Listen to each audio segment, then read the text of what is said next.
Heaven can seem far away, but for one little boy, heaven is very real. Colton Burpo was just 3 years old when he got a sneak peek at what is to come. Take a look.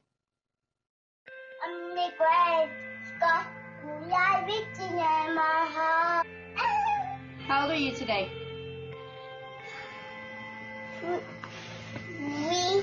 And what is your name?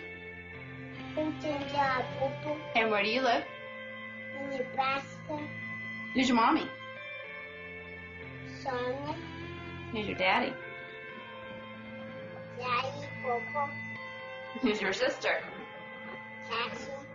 That was 8 years ago. Looking at Colton now, you would have never guessed that he almost died in 2003. His father, Todd, tells about Colton's near-death experience in the book, Heaven is for Real. And he started throwing up into the toilet, you know, and at first we're like, okay, he's got the stomach flu, because the doctor said it was going around. Colton's condition only got worse as days passed. His doctor discovered his appendix had burst. An infection was spreading in his body. Time was running out. And we knew we were in bad shape when they said, well, you need to come out to the hallway. They separated us from everyone else, and then someone came to us and started talking to us that we got to have surgery on your kid. It was tough.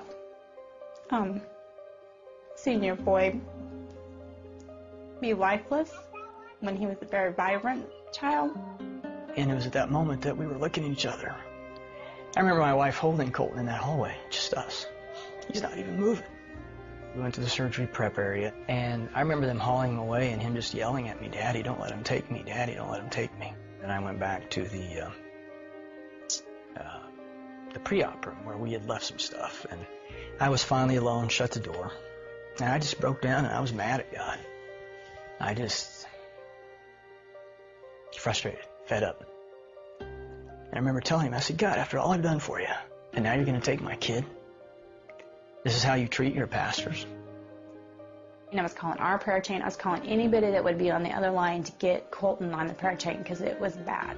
We were there in the waiting room for an hour and a half, maybe. Then I remember the nurse coming out. Is Colton's daddy out here? I'm like, yeah, well, Colton's in recovery and he's screaming for you. And I'm sitting there with him. And I remember my son in that room then looking up at me and goes, Dad, do you know I almost died? And my first thought was, maybe overheard the nurse say that, or maybe they thought he was under anesthesia, you know, and he wasn't. But it wasn't till 4 months after we got out of the hospital that we finally listened to our son. And that's where I got to see heaven. No, Jesus and some angels came and flew me up to heaven. And I said, so Colton, what did Jesus look like? I knew that the first person I saw was Jesus. He was wearing white robes with a purple sash, and he just came down nicely and gracefully. Well, Dad, Jesus has markers. Dad, Jesus has markers. I didn't know what he meant, so I finally asked the right question. Colton, where are Jesus' markers? And he drops his toys down, and he stands up, and he just points, Dad, they were right here. He takes his fingers, points to the palms, then he bends over and touches the tops of his feet. And looks up to me. That's where Jesus' markers were, Dad. When I was in the throne room of God to start with, so I got to see what that looked like. I was upset because I didn't know what was happening. What God did is he used people or things that I liked to calm me down. From there on, I felt better. And one day we're traveling together, and he looks up at me and, Dad, you used to have a grandpa named Pop, didn't you? I'm like, yeah, he's really nice. Really?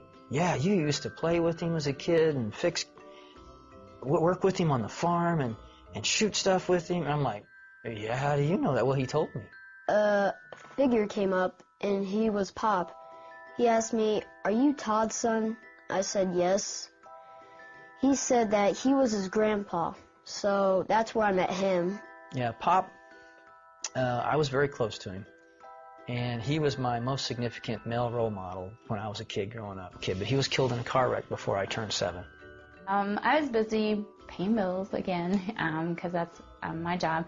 And he came up and told me he had 2 sisters. Well, he had to say it several times before he finally got my attention. And finally, I put my stuff down and looked at him and says, "What do you mean you have 2 sisters?" "No, I have 2 sisters. You had a baby die in your tummy." And I just looked at him like, "Well, how do you know you have 2 sisters?" "Well, she told me."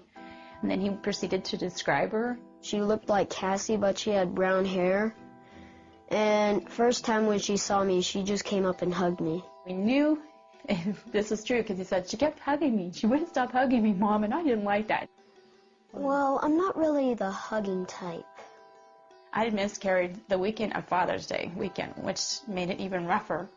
And we thought we'd dealt with it. We gotten over, we accepted that the baby had died. But when he said he had 2 sisters, I think I was in shock first and then trying to realize, what is he telling me? And so I knew that he had seen her, and after he described her, and he said, she's just waiting for you guys to come to heaven. You know, as we talked about heaven, and he was telling me all these wonderful details, I just felt like I had to ask him, did he want to come back? I knew that I was leaving heaven because Jesus came to me and said, "Colton, you need to go back."